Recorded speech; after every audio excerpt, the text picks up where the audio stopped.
today we are going to be talking about, oops, get this out of the way. There you go. We're going to be talking about what it means to go back to school. Now, back to school this year was absolutely different from any year we've ever known, and hopefully in a few weeks we'll be able to really have children go back to school the way they look forward to doing it. So, but back to school for us means back to business, maybe back to business or back to basics. So we're going to talk about this morning, what's in your backpack?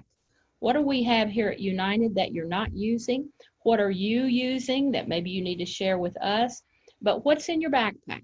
So when we go back to school, the first thing the teacher says is, let's go over the rules. Here's how we're going to do things for this coming year. And I have been looking at our code of ethics. The code of ethics is the way we are to behave. The three sections of the code are, what are our duties to our clients? What are our duties to the public? And then how do we treat each other? So I don't want to read the entire preamble, but I want to assign you to read the preamble to the Code of Ethics. There's one paragraph that I love that I am going to read to you, but the preamble talks about our obligations, and it says that our obligations as realtors go beyond those obligations of ordinary commerce. That means out there in the marketplace, our Code of Ethics demand that we're not the average bear. We're not the average. We are above the average. And so the term realtor has come to connote competency, fairness, and high integrity resulting from adherence to a lofty ideal of moral conduct of business relations. No inducement of profit and no instruction from clients ever can justify departure from this ideal. In the interpretation of this obligation, realtors can take no safer guide than that which has been handed down through the centuries, embodied in the Golden Rule. So I want you to think about that. We have an unbelievable obligation on how we are to behave according to the code, but that goes along with the incredible opportunity that we have to help buyers and sellers achieve home ownership. So I just want to stress that this morning. Your obligation and your opportunity is huge, and it's not to be taken lightly. Now, I think that we have some more people that I need to admit. Let me do that real quick.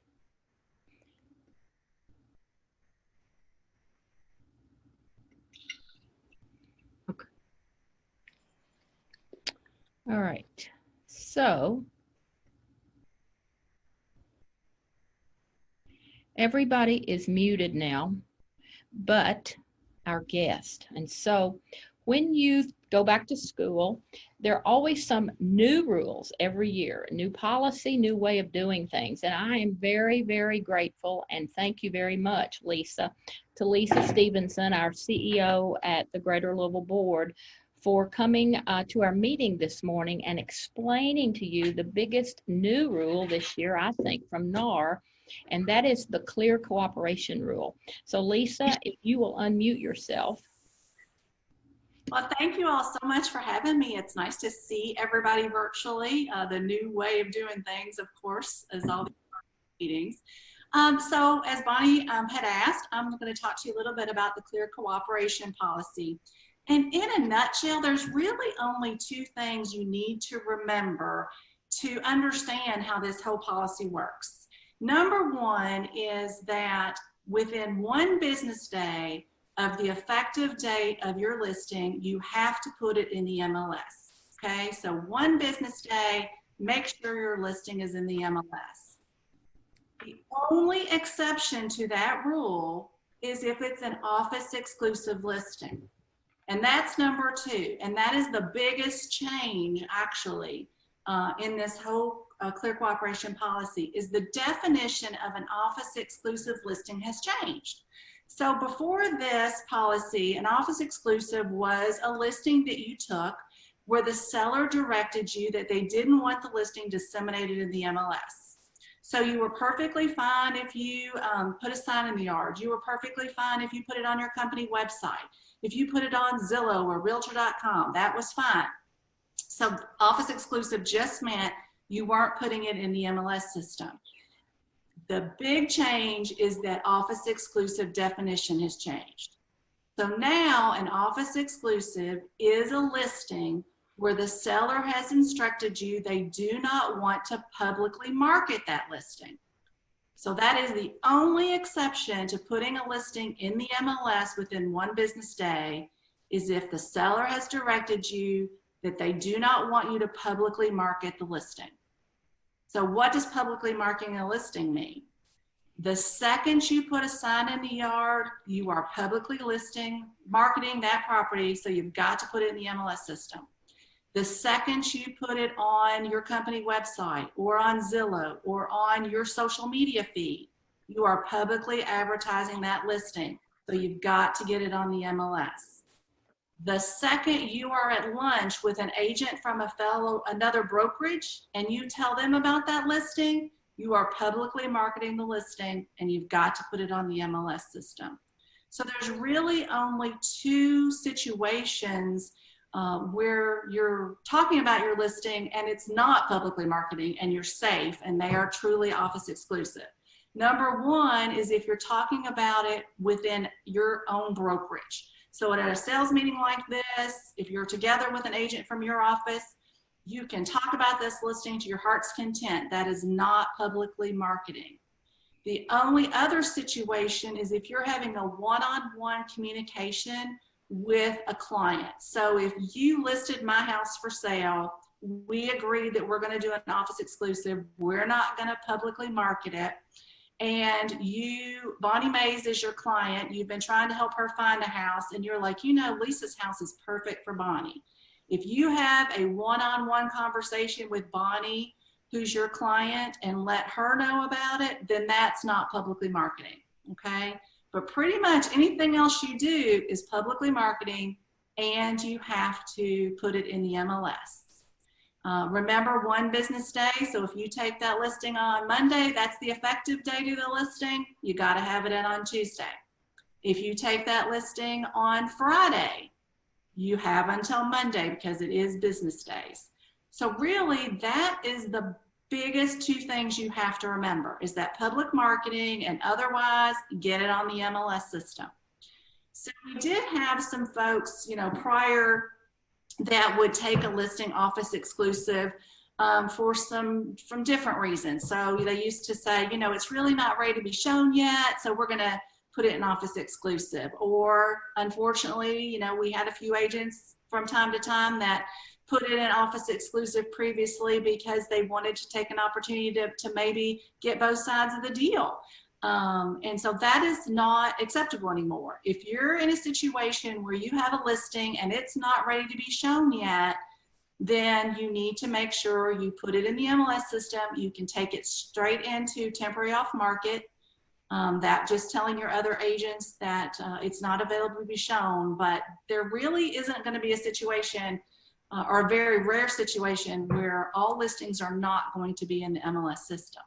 Does that make sense to everybody? And Bonnie, I'm assuming they're going to chat if they have a question for me. Yes, if you have a question for Lisa, put it in the chat box. I don't see any at this point. So let's see, temporary off market. And then, just the other thing is if you truly do have an office exclusive, just like there was before, there is a form that you have to fill out. You have to have your seller sign it, and then you just submit it to us. We no longer have that spreadsheet on the MLS listing all the office exclusives because, truth be told, there really aren't going to be a lot of them.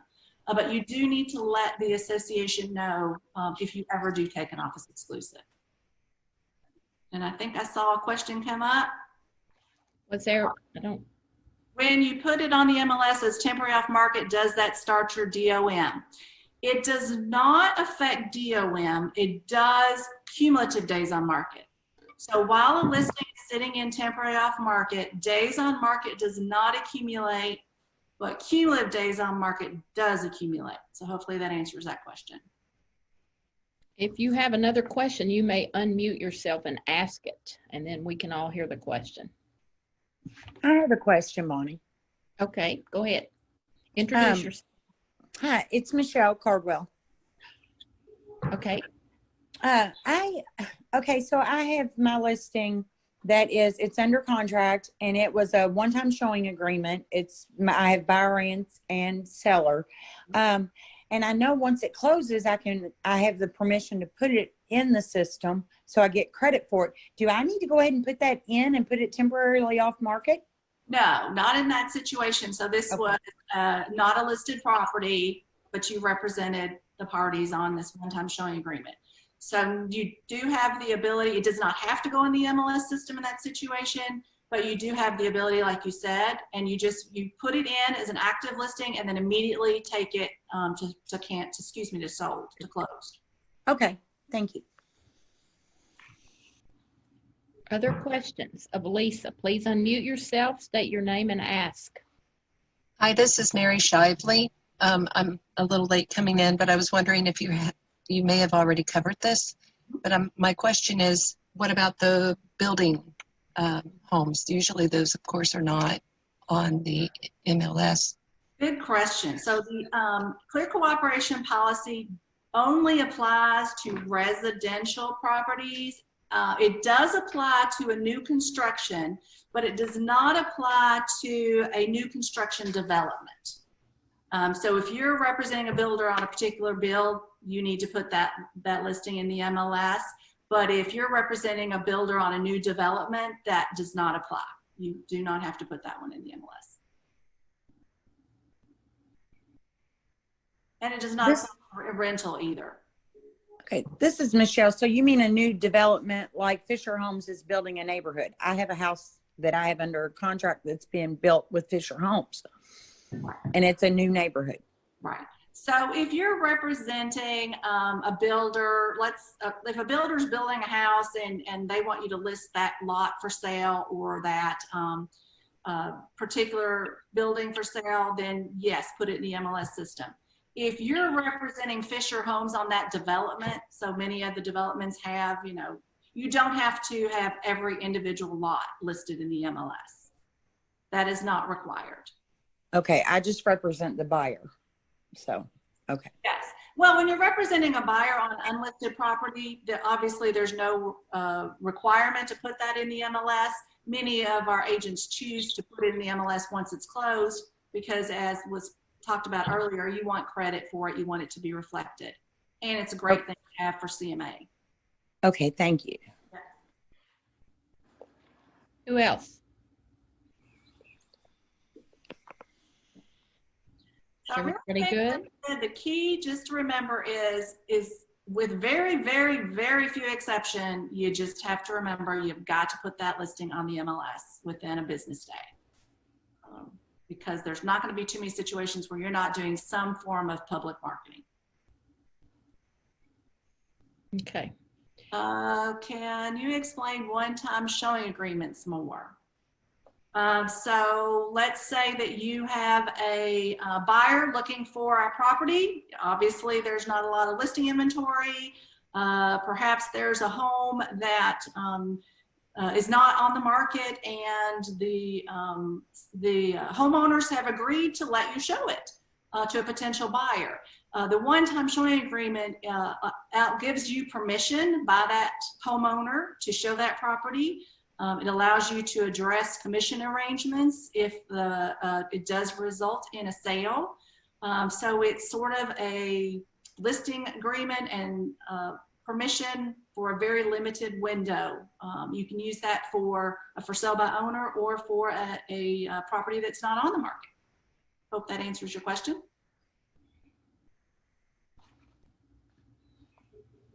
Lisa, I have a question. This is Rebecca Ponder. Can you hear me? Yes, absolutely. Oh, okay. I have a question.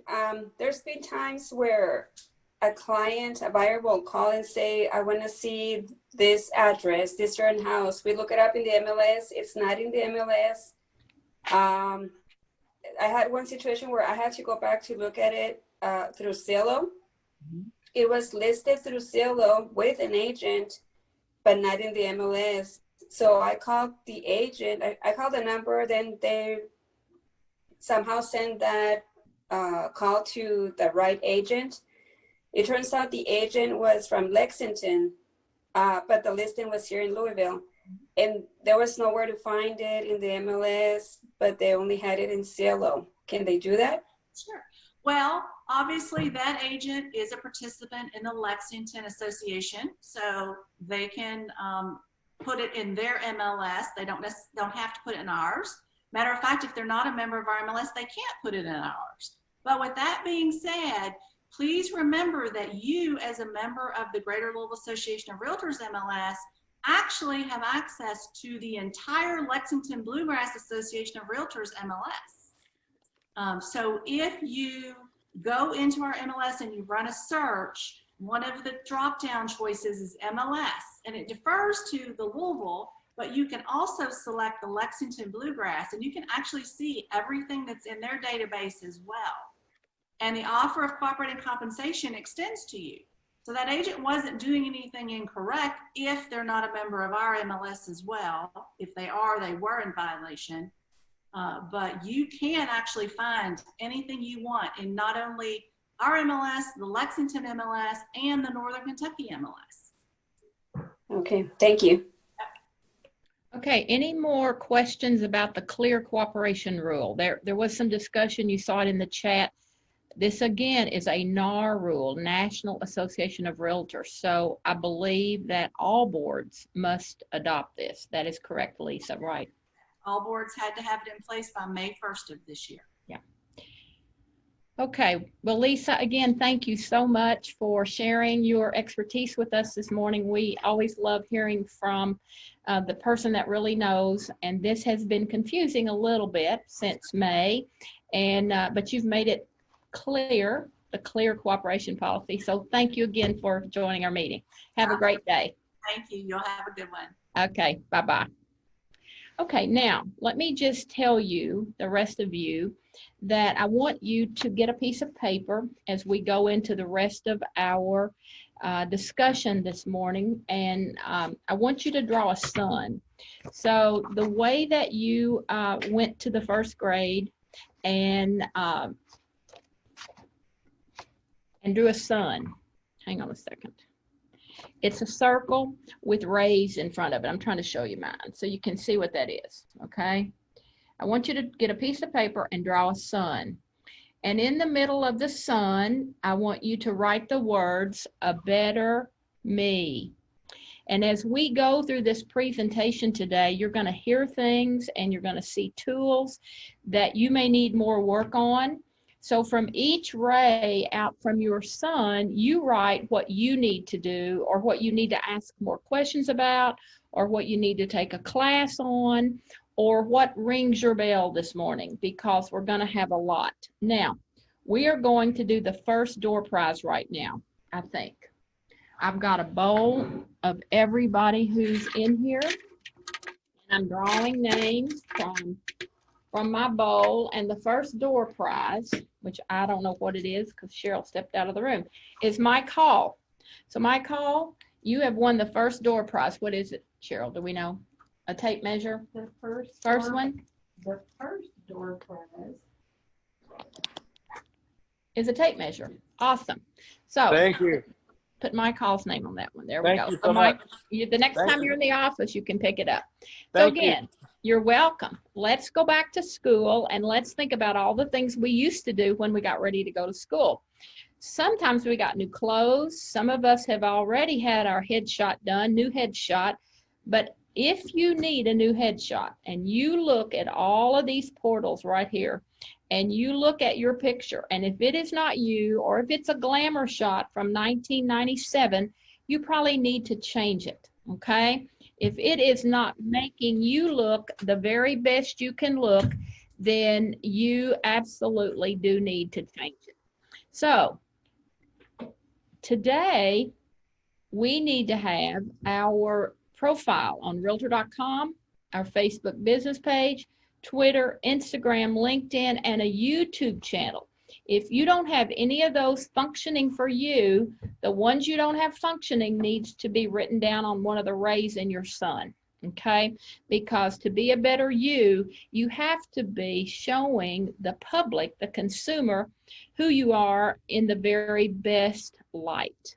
Okay, now about a week and a half ago, I posted an article on our Facebook group page, and I said, please read this, because that is the meat of what we're going to talk about today for a little while. And it's called, the article was called The 7 Habits of Highly Successful Agents. So here are the 7 habits.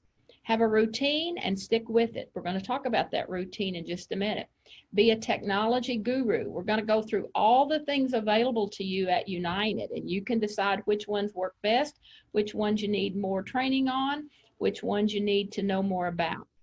Number 3 is, where are your priorities? How do you get your priorities right?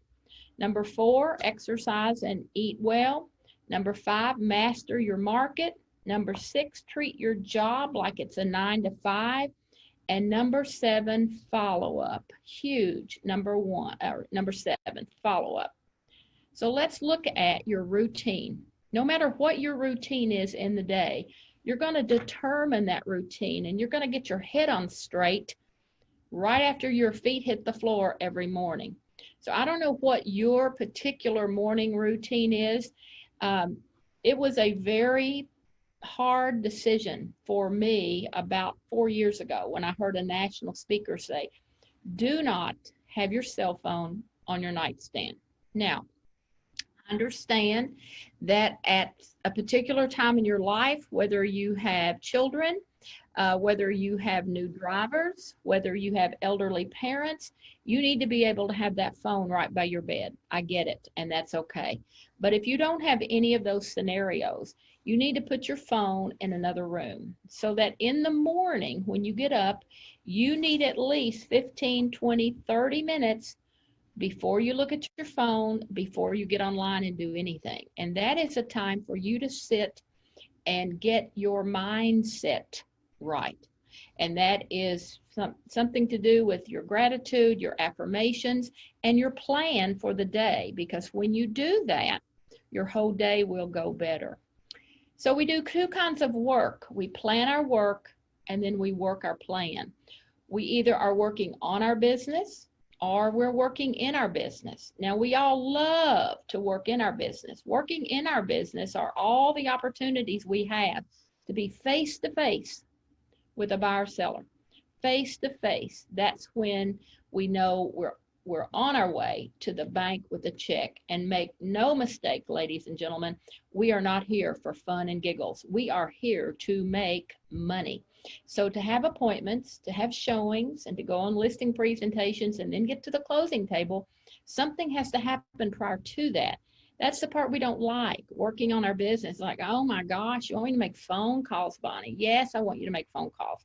I want you to work in your database. I want you to nurture that geographic farm, sow some seeds, fertilize, cut out the weeds, do all the things that have to be done so that your database grows. Now, here at United, we have a lot of help. We have tools, and we have a CRM. We're getting ready to adopt another CRM.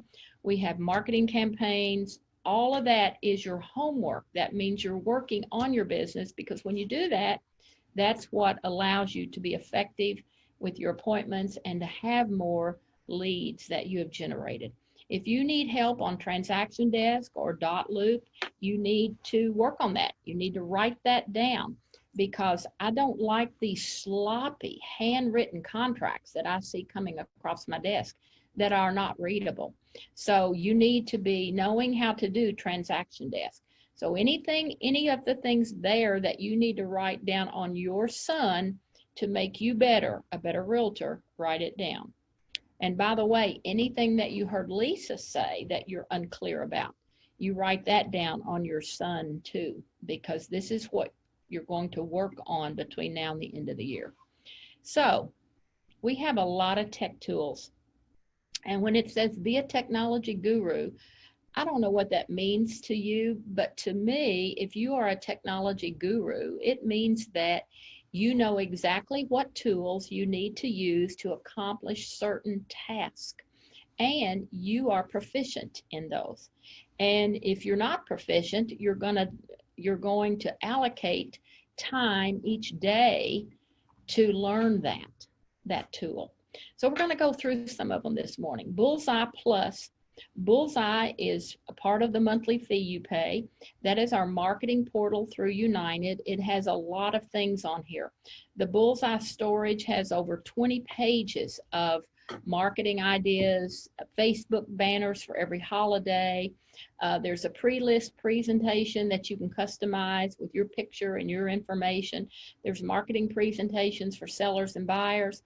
Our automated follow-up program is there, just listed, just sold. All of this is included in your monthly fee of $65. That's Bullseye. As is Paperless Pipeline. Paperless Pipeline is just like a big old storage cabinet, but it's in the cloud. We are paperless. We don't keep paper files here. You don't bring in copies of your contract here, and we don't keep them. So you need to know how to use Paperless Pipeline. And for the most part, you're doing well. Now, at the end of each month, you get an email to tell you you have closed so much year to date, you have so many pending. So it's a great way for you to track your own productivity. We have one problem, and that is we're not filling out all of the fields. When you enter a transaction, please put in all the fields, especially the closing date. This is how we track how our company is doing. I can go in and search transactions that are supposed to close in October. Quite frankly, I know exactly how much money's coming in. I know how much money I have to spend. I know how much money you have coming in, but I can't do that if I don't have a closing date. I also need to know who the cross-sell agent is. If you scroll all the way down to the bottom of the transaction form, it says this transaction has an outside agent. Please put that there. And you have to understand all the documents that are required, they are required. Someone asked me, why do you need a copy of the MLS printout? Well, let me give you an example. Unfortunately, when I get a call from a consumer, when I get a call from your buyer or your seller, it's usually because they're not happy. And I need all the data. I need to see from the MLS what was offered. I need to see who the other agent is. I need to see all the documents, because all of the documents and all of the fields filled out there tell me the story of that transaction. So please, we send you emails when we look at your documents, and we beg you, please fill out all the blanks. Any questions about Paperless Pipeline? Okay. All right. So next is Toolkit CMA. I'm sorry. Yes. I do have a question about Paperless Pipeline. Who is this? This is Michelle Cardwell. Okay. I'm learning, of course. I've only been in it briefly. And in the past, I have always, when I do my contracts, I'll have my lead-based paint, my consumer guide. I'll have every document. I just do it all with the residential sales contract. So it's like one document. So now I'm having to relearn to do those separate for pipeline, I guess. Or you can break up, you can put them all in, scan them all in as one, and there's a function out by the little circle called break apart. But get with Kim with that, and she'll explain all that to you, Michelle. Okay. Yeah, they do it to be broken apart. Yes, ma'am. So Toolkit CMA is another marketing portal. So you've heard me say that when you take a listing, if you have never seen the home and this is a referral from another one of your clients, you go to the house and you take pictures and you make notes, and then you have to come back and do your CMA and go back and make a pricing recommendation and a marketing recommendation. So when you go back, the presentation you take is Toolkit. Now, the pre-list presentation is in Bullseye, and that is what you email to the client after your first visit. And it just gives a little bit about our history at United, a little bit about the marketing plan. It shows your bio and your picture and a copy of your picture of your for sale sign. That's the pre-list. But when you go back, there's a nice booklet that prints right out of Toolkit CMA, talks to Flex. All you do is choose the comps, and it puts it in a nice book with graphs. And if you come in here, Kim will heat bind it for you. So when you go to your listing presentation, it makes you look like a rock star. So also in Toolkit CMA, you get a lot of property flyers with 70 templates, and you get the same buyer presentation. So if you have a buyer that's going to be in town Saturday from Minneapolis, and you're going to show them 7 houses, you go into Flex, print out those 7 houses, and put it in that buyer presentation, and it provides your buyer some other information about what to look for, how to rank the houses, and it just makes you look really professional. So if you are not efficient with Toolkit CMA, please write that down. There are videos for you. Kim does classes frequently, so there's all kinds of information on how to use it. Toolkit CMA. This is what you need to know about. You need to be on this every day. Look at this domain down here, help.unitedanswers.com. I cannot tell you how many calls or texts I get from agents that say, where is so-and-so and so-and-so? And my canned answer is help.unitedanswers.com. This is our internal intranet with everything. If you're going to sell a HUD house, you're going to need our NAID number. If you're going to do a referral, you might need our EIN number. You might need a copy of our W-9 or W-4, whatever it is. Go there because all of our training videos are here. A copy of these slides today will be there for you to review. We did move the PVA logins off of the help site. They're now in the Facebook group. And the reason for that is under help, there's no security, there's no password to log in. So our PVA logins, I think we're up to 8 or 10 counties now. Go to the Facebook group and click on files in the left-hand column, and you will see all the PVA logins. But remember this, write this down, help.unitedanswers.com. When you log into that site, there's a big search box. Just write in there what you're looking for, NAID number or referral form, or they're grouped by videos, our training videos. You can type in Toolkit CMA and there'll be all kinds of training videos on how to use that. So we want you to be the most informed agents on the planet. We have put everything here. So if it's 10:30 at night, 11:30 at night, and you can't remember, what did Bonnie say about da-da-da-da-da? Go to the help site, it's probably there, okay? Now, this is United's automated marketing program. There are 2 parts to it. At the top here are our just listed and just sold postcards. These are beautifully designed postcards by our marketing department at United. And the recommendation, what I recommend, it's a huge thing, but when you take a listing, you should send 50 postcards just listed to the closest other residents around your listing. And when it sells, then you send the same 50 people the just sold postcard. So what that does, it tells the people in that neighborhood, wow, Shannon got a listing, she sold it in 45 days. They got the notice that it was listed, and they got the notice that it sold. And you see a beautiful picture of the house, and your picture and your contact information is on the back. So these cards, to mail 50, I think it's $34 to mail a regular postcard. And you're going to do that twice, once for the just listed and once for the just sold.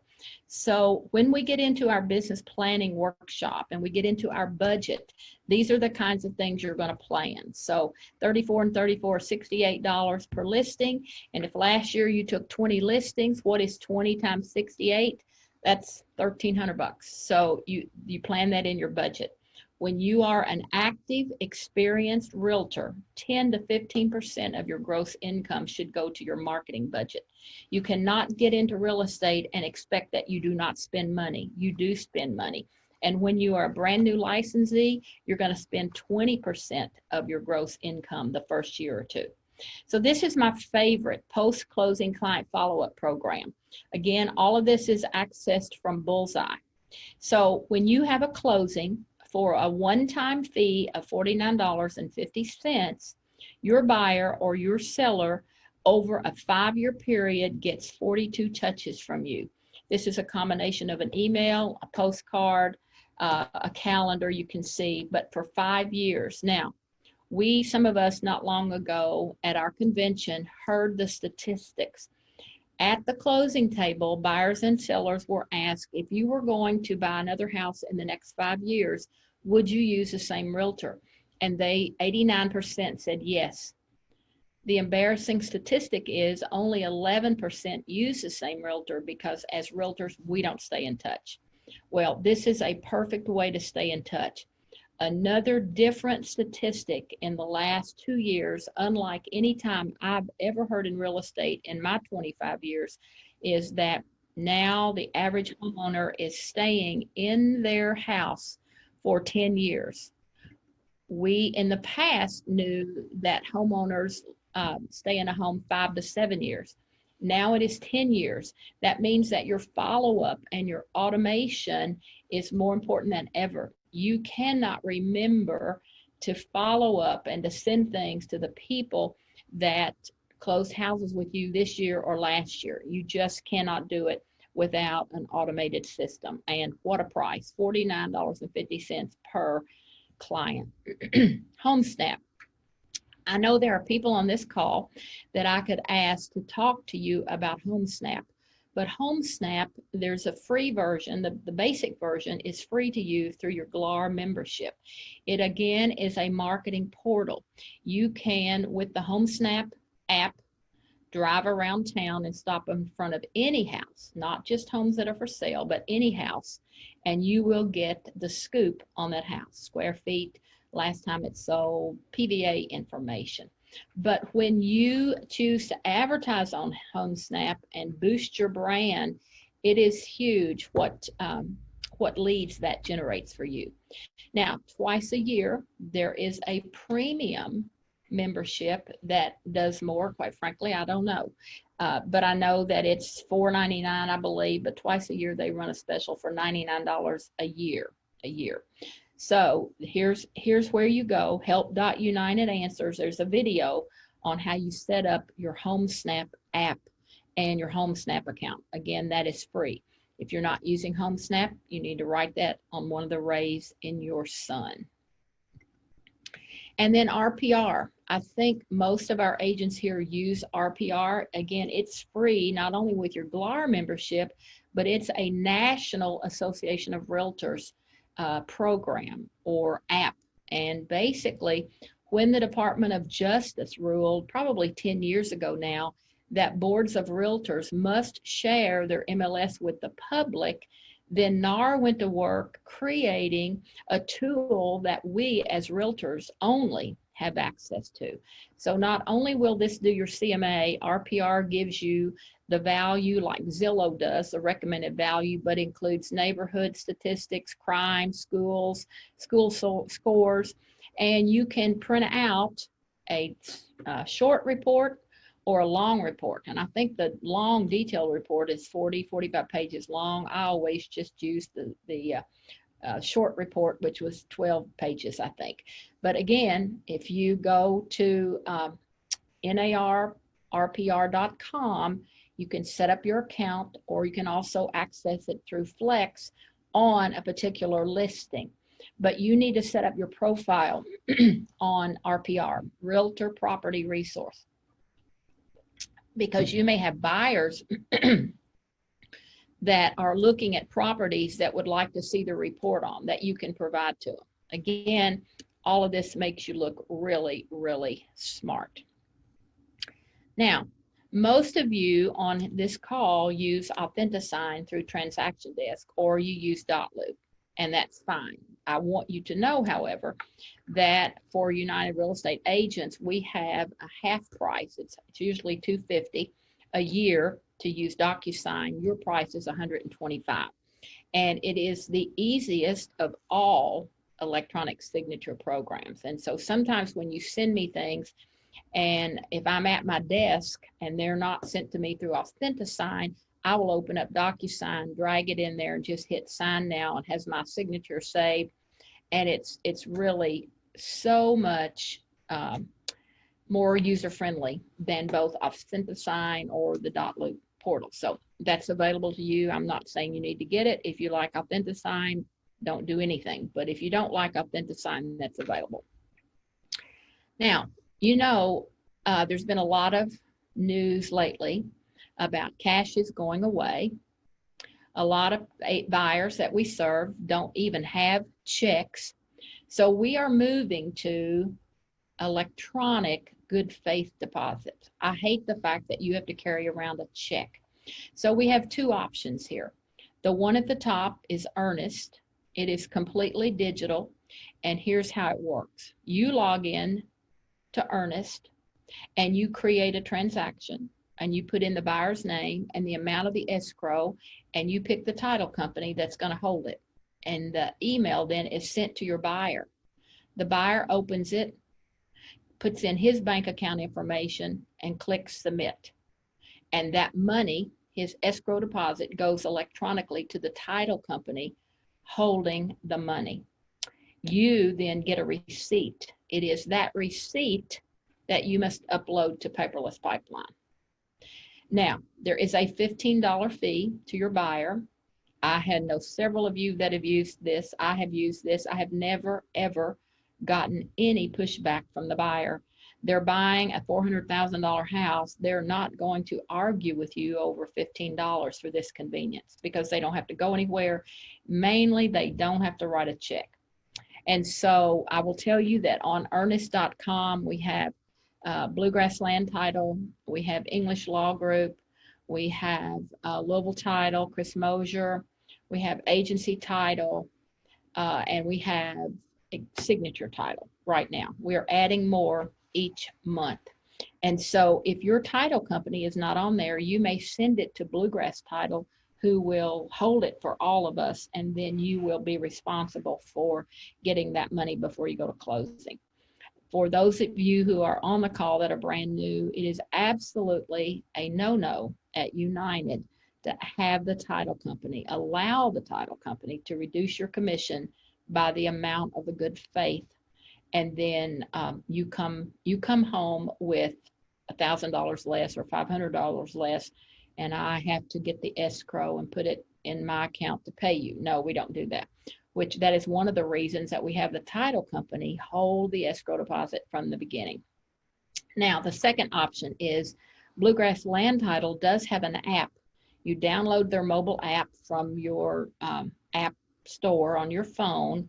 The buyer has to write the check and take a picture of it and send it to Bluegrass Land Title.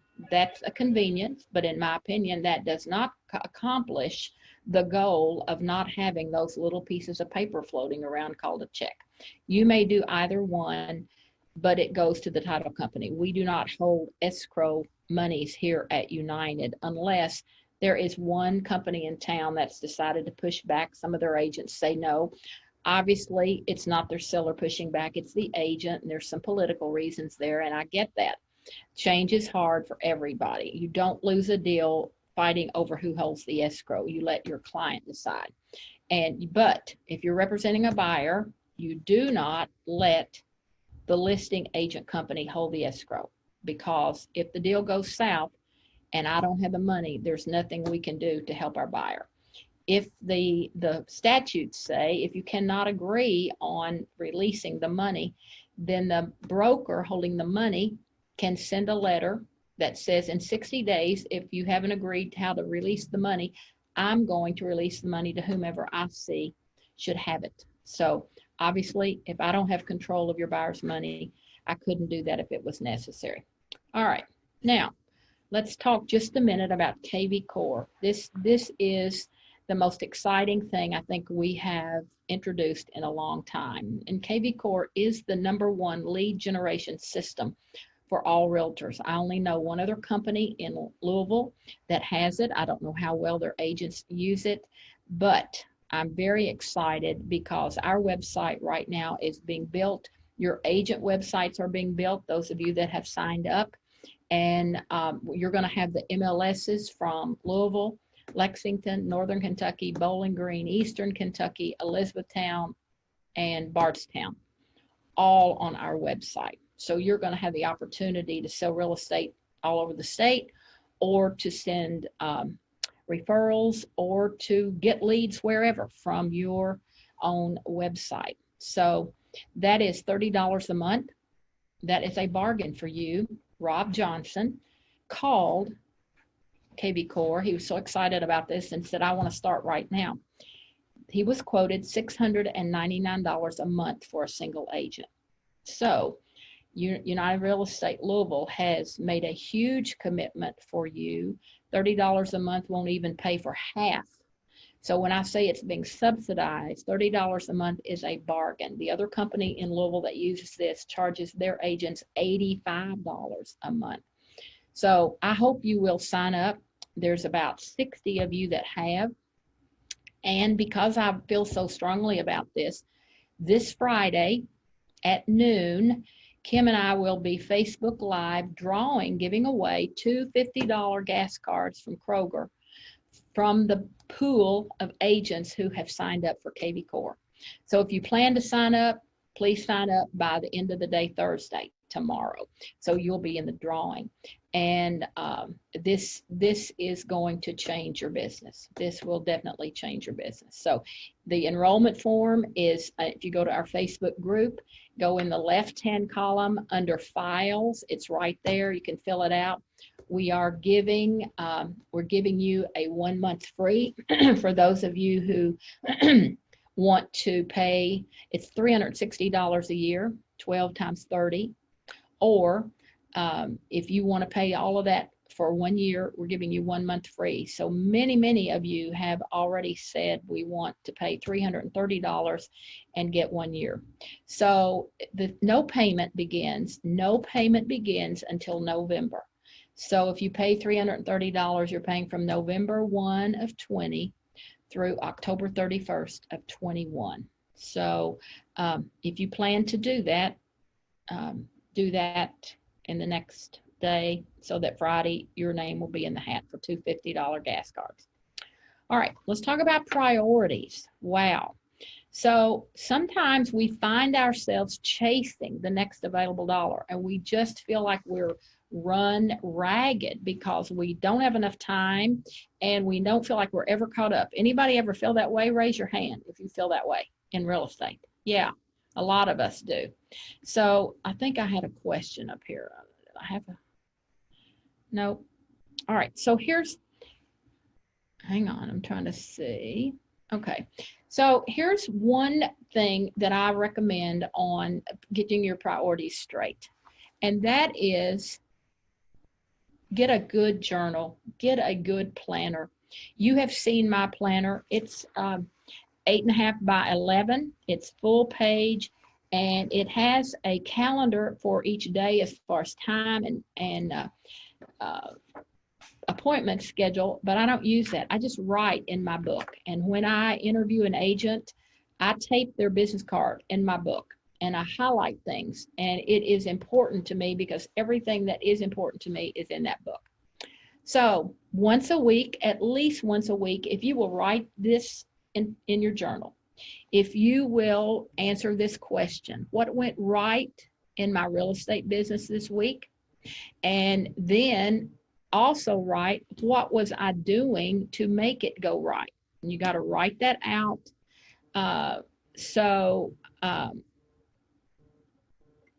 Okay, I was looking at the chat, but so what was I doing to make it go right? If you got a listing you had to compete for, or if you won a multiple offer bid, what did you do to make it go right? And then the second part is, what went wrong in my business this week? What do you not feel so good about? And the next time you're in that same situation, what will you do differently? All right, so other activities that may need to be a priority for some of you. You know, what we do together is critical. How we interact with each other, how we teach each other, how we learn from each other is huge. So we have some programs here at United, and I wanted to go over those and recommend that if you want to plug into any of these, that is your choice. So I think every one of you should have an accountability partner. If not an accountability partner, you need to have a partner. If you're in the Louisville office, you need to have a Lexington United agent partner that you can talk to and call and say, can you look up for this for me in the MLS? And I'm putting this listing on, but it's in Frankfurt and I'd like to get it on more MLSs, E-Town, Lexington, Louisville. How can we do that? You need to know somebody from the other United offices. We are 400 agents strong now in Kentucky. And so pick a partner in another board.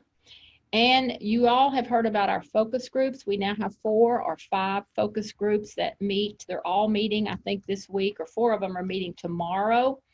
That is completely optional. It's voluntary, but if you would like to participate in a small group of 8 to 10 people and share your successes and share your challenges and learn from each other, it's an incredible learning experience. So I encourage you to do that.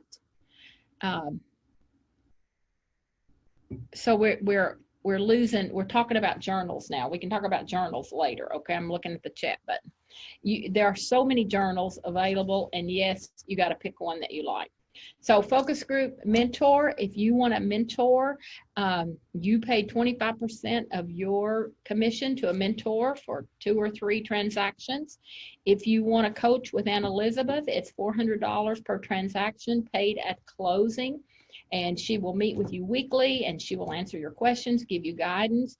And then we also have a virtual assistant that you can pay $300 per transaction. And you know, when you don't get your paperwork uploaded to Paperless within 48 hours of the consumer signing it, okay, let me say that again, uploaded within 48 hours of the consumer signing it, you get fined $250 at closing. And it is not negotiable, and there are no exceptions. So if you're overrun with buyers, and you can't, and you know that you don't have time to do that this week or the next 2 weeks, pay our virtual assistant.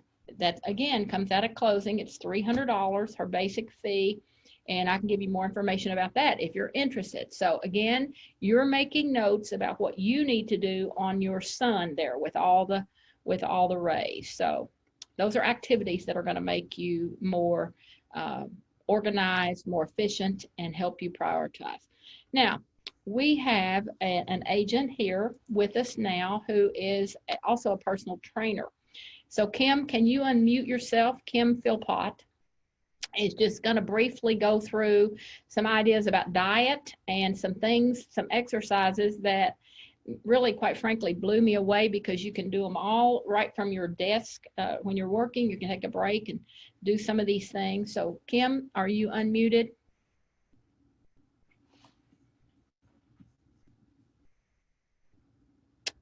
Kim Philpott? Let me see if I can unmute her.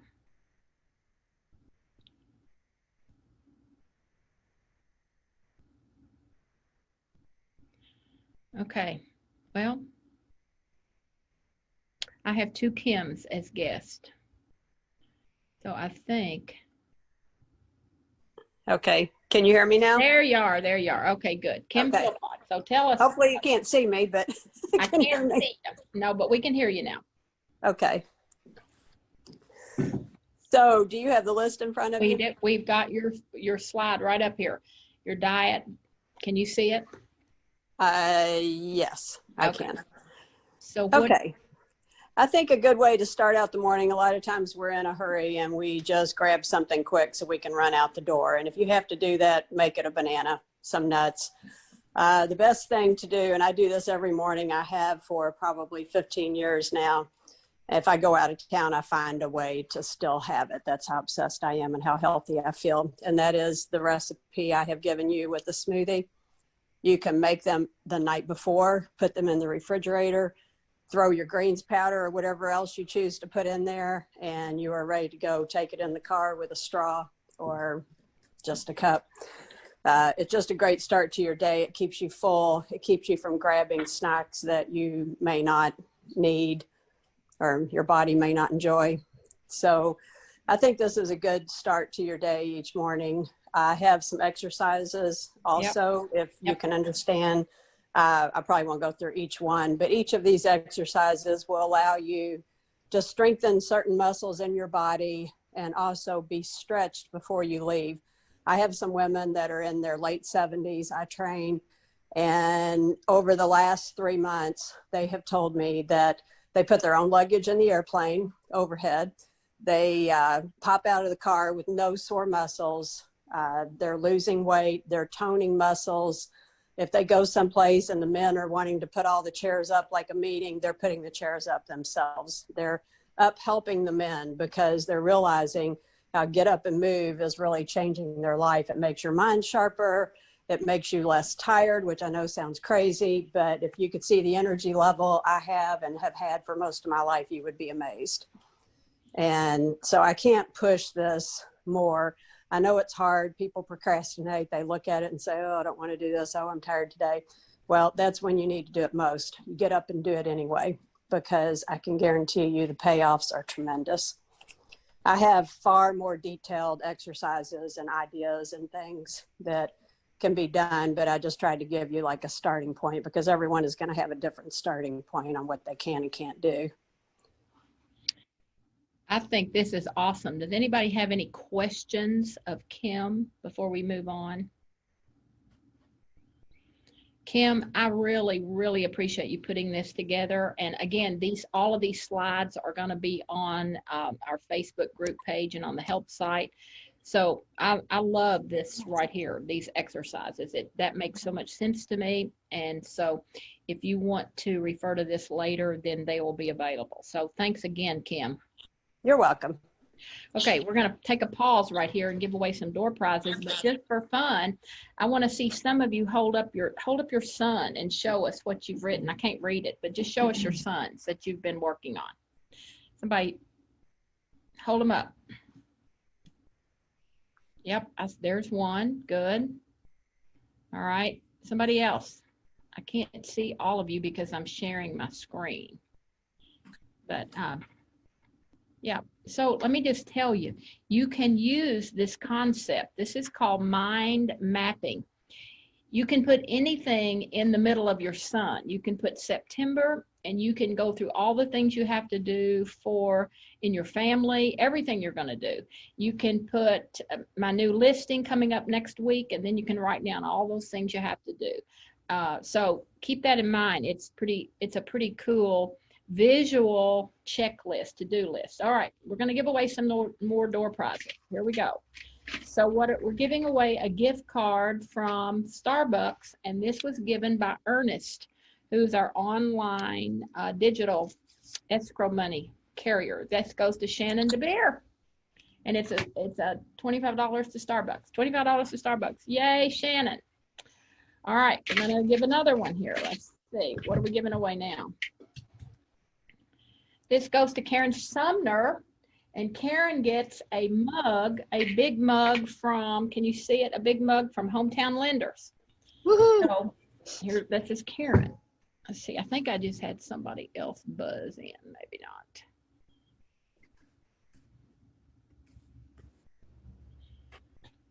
All right, now one more. We'll do one more. Let's see. James Higdon. Are you still on here, James? Is James on here? Unmute yourself and say yes.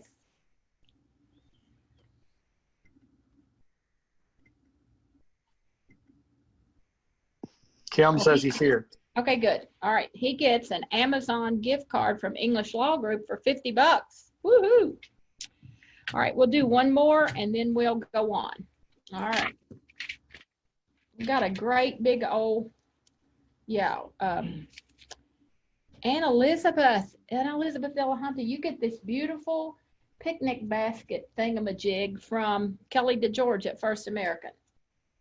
Okay, and Elizabeth. All right.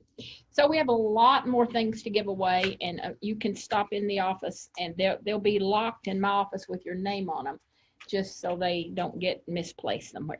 All right. So far we've done have a routine and stick to it.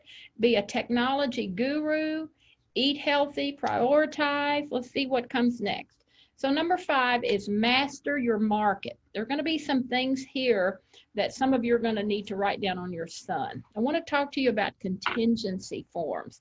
Now, it's not very easy in today's market to take a buyer into a home and make the offer contingent on his home selling, right?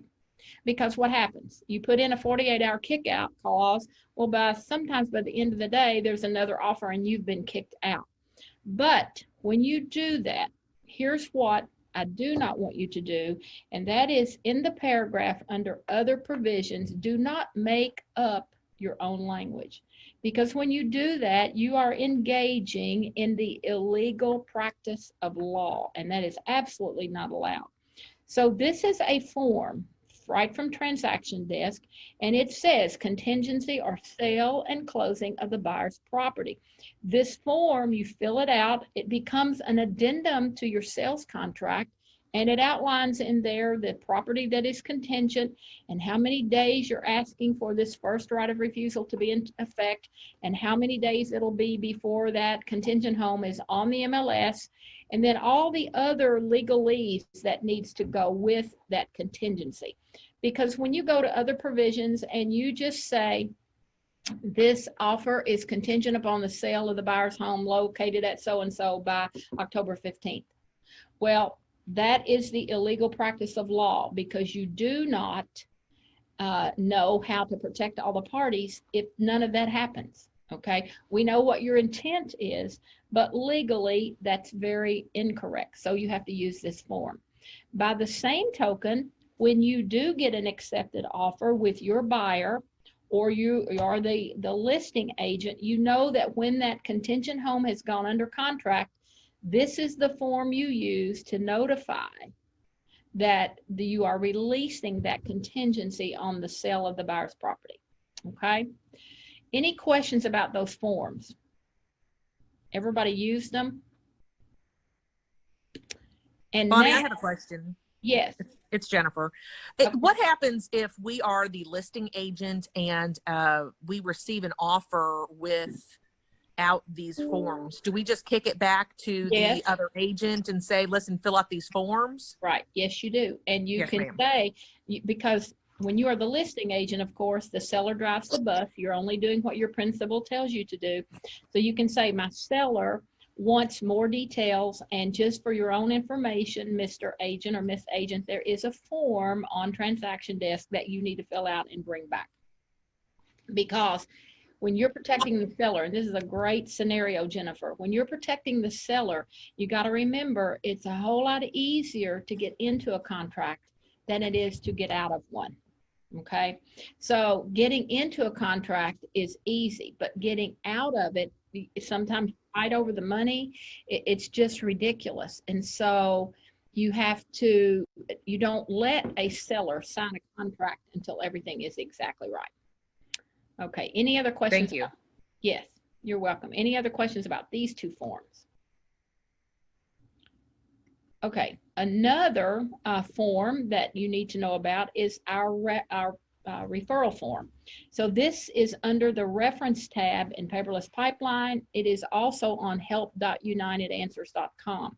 So you can see that the referral form here allows you to give the client information if it's a buyer or seller, the referring company, which could be you, or the accepting agent, that could be you. And then under the agreement, the accepting broker acknowledges receipt of this referral and agrees to pay. You put whatever referral fee you've negotiated in that blank. And then if we are the referring broker, I must sign this, or if we're the accepting broker, I must sign this.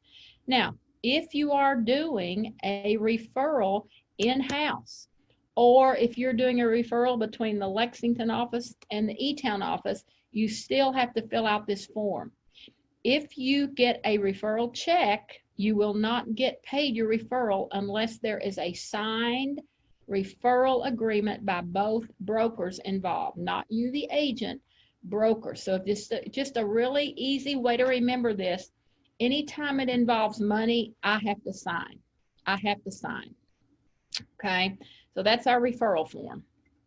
Now, this is a real point of contention for many agents, and that is, do we let a buyer move into a home before closing?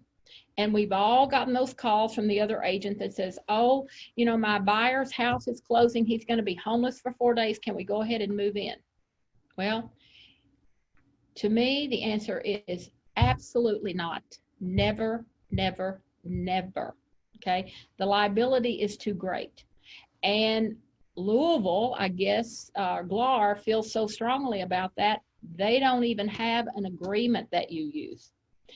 I have put on your Facebook group and on the health site the pre-closing occupancy agreement that they use at the Lexington board. Okay. And so if there's absolutely no other way, or if they're good friends or whatever, and you're going to let the buyer move in on Friday, but you're not closing till next Tuesday, think about all the things that could go wrong. Think about all the things that buyer could find out about that house, and they just don't show up to the closing on Tuesday. So my recommendation is never, ever, ever do that. So the opposite of that then is this hangover period, and it's called the delayed possession agreement. That is a form in your transaction desk. It's form number 1098. And I don't care if you close and the buyer stays 8 hours, or the seller stays 8 hours, or 8 days, then you got to sign this form. Because again, it has all the legalese that make, this is a mini lease. And you know, how do you evict people, especially now during COVID? You don't. And so if the seller says, okay, I'll be out by next Friday at 5 o'clock, and next Friday at 6 o'clock comes, what does your poor buyer do?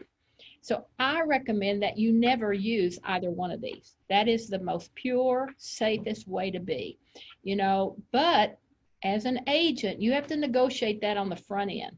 I've seen a lot of contracts that say possession will be given 3 days past deed. If that is in your offer to purchase contract, that is fine. You still sign this form so that everybody knows. A lot of agents have said, I've heard it, oh, well, we'll just work that out when the time comes. We don't even know when all these houses are going to close. We'll just work it out. No, it doesn't work that way. If you know your seller first of all, doesn't know where he's going to move, or he's moving out of state, and what seller wants to pack the truck and move too much until they get their money, because we have all seen deals fall through 48 hours before the closing. Buyer decides, nah, I don't want that house.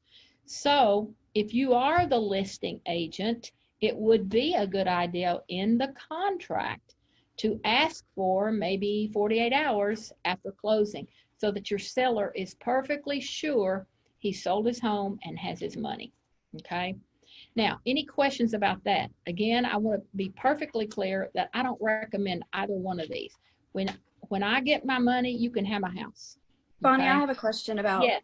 the delayed possession. So when we're writing offers and we have the buyer and we are giving the seller as a negotiating tool, honestly, right now, when we're agreeing to give 48 hours after close. So you're saying, one, you don't like that, two, that we should still use the delayed possession form, or only when we're on the seller side? No, anytime. And yes, Okay. if you put it in the contract for Yes. delayed possession, I'm okay with that. And then when you use this form, which usually is signed at the closing table, that gives all the legal language for you to get them out if they're not out in 48 hours. Okay, so the delayed possession form we don't need to worry about at time of writing the contract, but Not if you put it in the contract. If you put 48 hours after deed in the contract, yes. then before you go to closing, you fill this out for the 48 hours. Okay. Okay. Cool. Good question. Any other questions? Okay, now let's talk about the escalation clause. All right, there's not a separate form. If you are in E-Town, I think you have a separate form. I think in E-Town you have a pre-closing occupancy agreement separate form, and Lexington has one. But the escalation clause in transaction desk is a clause. So when you open up your transaction and you're writing your offer and your buyer is willing to use the escalation clause to win the bid, then you put your mouse in the other provisions paragraph, go right up to the menu up here and click clause and go down to escalation clause, and it puts all the language there, everything you need. Okay, now you have to change 2 blanks on the escalation clause. You have to know what increment the buyer is willing to go up, 500 over the highest bid, 1,000 over the highest bid, and then you have to know what is the cap. How high are they willing to go? And once you put that cap in, guess what? That's going to be the purchase price, because when you tell the seller they're willing to go to 475 or 325, that's going to be the purchase price. So you need to explain to your buyer, we are having an auction, basically. We're having an auction and you're willing to go $500 above the highest bid up to, and then at that up to, if there's another escalation clause and somebody's willing to go more over the highest bid, you may not win.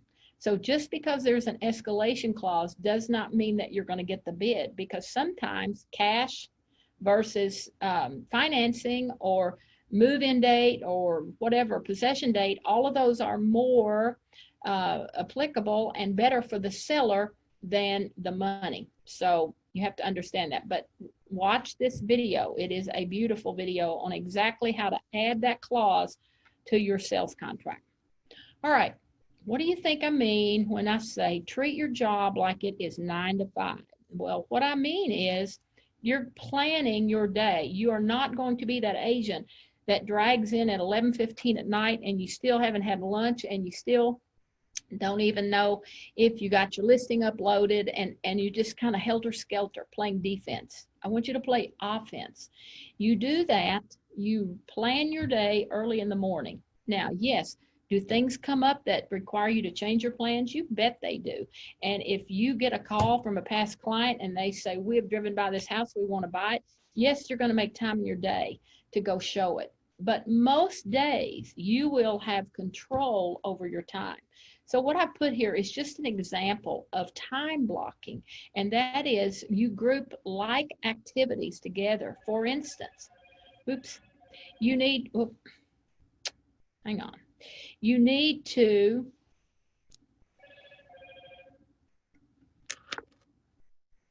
sorry about that. You need to do all of your calls early in the morning or in the afternoon. You know that the people you're working with, the people that you've got to call for new leads, when do they answer? When are they available? When will they pay attention to your calls? I only make calls for recruiting. Sometimes that's early in the morning. Sometimes that's right before dinner time, depending on that person. But all of your follow-up and all of your calls, you're going to do in the morning, because usually you don't show property until afternoon. So this is just an example of a day. If I know that tonight I'm going to be going on a listing appointment, or I'm going to be showing property for 3 hours beginning late afternoon or early evening, then I'm going to take some time off in the afternoon between 1 and 3 to do what I have to do, like run errands or go to the grocery or prepare dinner or pick up the kids or, my gosh, take a nap. And then if you are out for lunch, you never lunch alone. You always lunch with somebody else. So this is just a little sample of what time blocking does. And that's what I mean by treat your business, your real estate business, like it's a 9 to 5 job, because only you can control your time. And let me say this, if you have family events, if your children play soccer or they play basketball, then those games, those PTA meetings, that is an appointment. So when a buyer wants to drag you around on their schedule, you can say, I have an appointment at 3, I'm available at 5, or I'm available at 6:30, and they'll pick one. But only you can protect your schedule. So that's what I mean by playing offense and not defense. So follow up, probably the most important word in your real estate vocabulary. because you will hear me say this over and over and over. If you have the proper follow-up system, it's not when they, or if they call you, it's when they call you. And I see this every single day with the people that are joining this company. I have people that call me and join us that I talked to 3 years ago, but they continue to get my newsletters, they continue to get my drip email, they continue to get my calls because of follow-up. So those of you that were on the Tom Ferry Summit last week, he gave you a very detailed marketing follow-up plan. What to do weekly, what to do daily, what to do monthly, every 90 days. And so you need to come up with that kind of schedule yourself. If you are working with a buyer that came to you from your website and had some questions about a listing, and you've talked to them and they tell you that, you know, it's going to be 90 days and you're sure it's going to be 90 days, then you go over in your calendar on your CRM and you put a reminder to call them in 90 days. People that are really hot and they're living in 2 bedrooms, they just found out they're having twins, they already have 1 child, that's an important call to not put off for 90 days. That's a weekly or a monthly call. So make sure you have your own follow-up plan and you follow up with everybody until they die or buy from somebody else. You're following up with them with a text message, with something. And of course, we talked about our 4950 5-year follow-up program through United. Your VIP people, VIP in your database are those people who have bought from you or referred 2 people to you in the last 24 months. And you call them quarterly and see how they're doing. You check on the family. You give them gifts annually. So in your CRM, your VIP contacts are really, really important. And we've already talked about the benefit of KBCore. It will follow up for you. KBCore comes with a mobile app so that if somebody goes on your website and they look at a listing, you get a text message. And if they are on your website and they save or indicate that they like 3 or 4 houses, you get a text on your phone to call them right away because they're on your website now, and then they're automatically set up on a drip follow-up campaign. So again, follow-up is huge. If you have a strong follow-up plan, it's not if, it's when. So, all right, now, what do you need to do? Okay, you've got your son there. What do you need to do to sharpen your saw? What's important for you to know? So let's think about some scenarios. I'm going to go to the next slide. So in real estate, we need 4 systems. We need, we need a system for handling buyers. And by that, I mean, if one of your past clients calls you today and says, Nick, so-and-so needs to buy a house in Louisville. I've given them your name and number. Call them. Here's their number. Nick knows exactly what he does. He has a system. He has a checklist with every buyer. Does this, this, this. You need a system for buyers. You need a system for sellers. And you need a marketing system. And the marketing, the definition of marketing is sending a message or telling a story. And you have to be doing something every single day to be sending your message to the people that you want to call you. Every single day. You can do it by text. We're going to have a lot of that opportunity on KBCore that'll be automated, but nobody's going to tell you your story like you can tell your story. And then the last system is, how are you taking care of you personally and professionally? I loved what Kim told us this morning. And professionally, what classes do you need to take? What systems are you not proficient in? What software do you need to add? Maybe you need a new laptop. If it's 10 years old, I promise you, you need a new laptop. So all of those things are your responsibility. So when I say, what do you need to do to sharpen your saw, then if I were in Lincoln, Nebraska, and I found you on your website and I said, I'm coming to Louisville, we have to be on the job there January 1, but I want to know where I can buy a brand new home for about $350,000. That's my budget. So what comes to your mind? You should have an answer immediately. Okay. What areas can you buy a new home in? If I say to you, I'm in Lincoln, Nebraska, but my daughter is going to be a freshman at U of L. We're not going to live on campus. I want a condo that is in a good area within 2 miles of campus. What would you say? Something needs to come to your mind. That's knowing your market. That's knowing areas and price ranges. If you get a call and it says, we're coming to Fort Knox. We want to be within 3 miles of the base and our budget is $250,000. Steve, what comes to mind? That's what I mean by knowing your market. Where can you find different things? That's a part of your lead gen strategy, and you have a whole banquet table of tools to use to be able to do that. But it takes time every single day for you to work on your business when you're not working in your business. So this attitude of, oh, I don't have any showings today, I don't have a closing, I'm taking the day off. No, that is a perfect day for you to work on your business. So you're going to work on your business 2/3 of the time to work in your business 1/3 of the time. Let me say that again. You're going to work on your business 2/3 of the time and work in your business so that you have appointments to go to work in your business. All right, so what do you think about those 7 strategies of successful agents? Have you learned anything this morning? It's awesome. Okay, so now we're going to give away some more door prizes. We have lots of door prizes. What are we giving away next? We are giving away a Best Buy gift card to Ken Ransdell. Ken, are you still on the call? I don't think I think we still have everybody. I'm on here. All right, so Ken, you've got a Best Buy gift card. You need Great. to see, and it's compliments of home membership, both Scott. No. Okay, great. Yes. It's Best Buy, right? Yes. Or Walgreens, I couldn't tell. No, it's Best Buy. Okay, all right, so let me get all the, what's next, Cheryl? I wish I could turn my camera around, everything. And, so Nika Rozier gets a, what do you call these things that hold? Koozie. A koozie. All right, Nika gets a koozie. Thank you. All right. There's Nika's koozie. Did we give away the bag yet? No. All right, Nick Miller, what does Nick Miller get? Nick, you get a wonderful grill set from, sponsored by First American Home Warranty. Wow. I see Nick, yeah, okay. All right, so Ellen Christian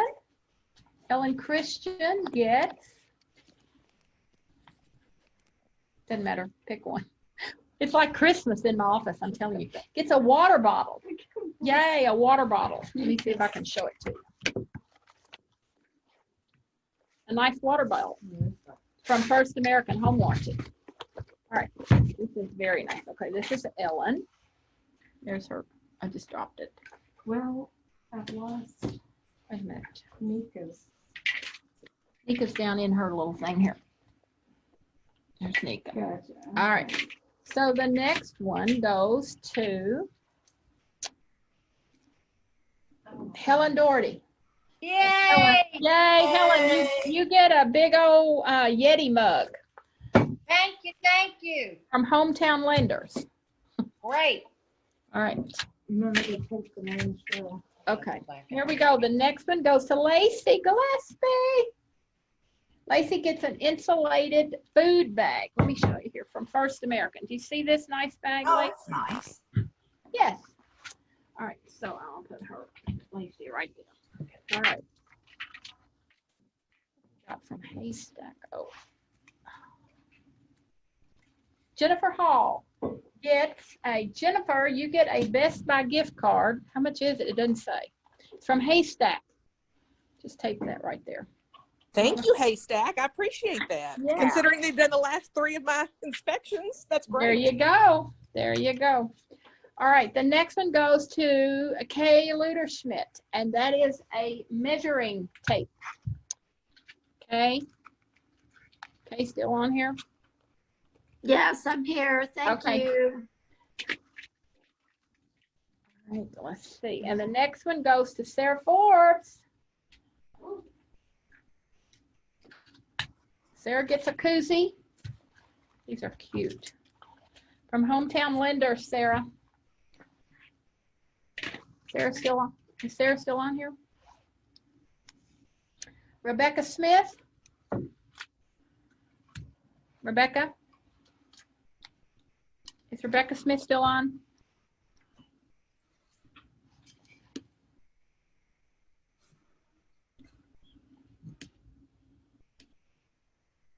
No, Rebecca Smith had to leave, so put that, so here.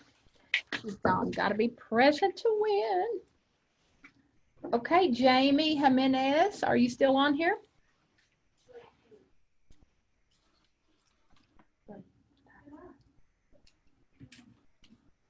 Jamie is still on here. There you go. She's on her phone. That's Jamie Jimenez. Okay, we've got. I'm here. Okay, yep, we got you. We got you. Sue Moody, are you still on the call?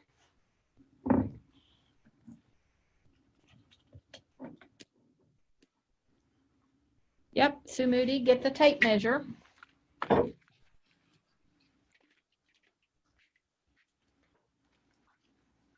Chrissy Lally gets a koozie from Hometown Lenders. I think Chrissy is, yep, Chrissy's still on here. Thank you. You're welcome. Okay, let's see here. Beth, I think she got off, I think. Let me just Back on. I just had a Beth, call. okay, Beth Bierman. Beth Bierman gets a tape measure. Yay, thank you. You're welcome. And so how many more do we have over there? Yeah. We have a Two more koozie. prizes. Okay, koozie goes to Susan Smith Johnson. Susan, are you still on here? Let me see if Susan is still. No, she's not. Okay. Let me draw another one for a koozie. Steve Nykirk. Woohoo! Gets a koozie from Hometown Lenders. Thank you. All right. And Paula Woodcock. I'm still on here. I was just trying to find out how to let you know. Oh, okay. All right. Then this goes to Susan Smith Johnson. Steve Nykerk gets the. No, we have the big one standing against the wall. All right, I got Steve Nykerk. This is Susan. Not for the big round thing. The big round thing. Yeah. A golf umbrella. Oh. So who gets this? Steve Nykirk. Gotcha. All right. Now we're doing the umbrella. Now we have a golf umbrella, and that goes to Paula Woodcock. Paula, you still on here? Yeah, she is. Is that all the prizes? That's all. Okay, now we have one other award to give, and that is congratulations to Mary Shively, who's getting her headshot right there. And she is the winner of our video contest. And Mary Shively gets a free 1 month, 1 month of her services, her monthly fee, free. Oh, yeah. You get free for November, and she's here. So I just want you to see all these people that support you and think that you are great realtors. They all donated our door prizes this morning.